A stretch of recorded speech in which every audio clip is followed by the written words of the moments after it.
প্রবল গতিতে ধেয়ে আসছে ঘূর্ণিঝড় মন্থা।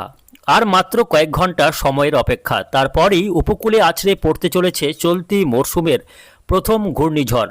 উপকূলে আছড়ে পড়ার সময় ঝড়ের সর্বোচ্চ গতিবেগ থাকতে পারে 100 থেকে 110 কিলোমিটার প্রতি ঘন্টা। এর প্রভাবে ইতিমধ্যেই উপকূলীয় এলাকাগুলিতে শুরু হয়েছে ঝড় বৃষ্টি। ঘূর্ণিঝড়ের প্রভাবে বাংলায় দুর্যোগপূর্ণ আবহাওয়া তৈরি হতে পারে।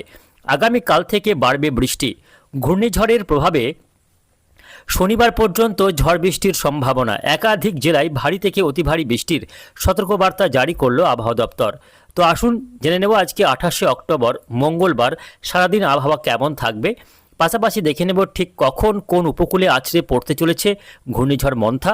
এর প্রভাবে বাংলার আবহাওয়াতে কতটা প্রভাব পড়ার সম্ভাবনা, কোন কোন দিনগুলিতে চলবে বৃষ্টি, কোন এলাকাগুলিতে ক্ষয়ক্ষতির আশঙ্কা রয়েছে, এই বিষয়ে কি বলছে আবহাওয়া দপ্তর বিস্তারিত জানিয়ে দেব আজকের এই ভিডিওতে। অবশ্যই ভিডিওটি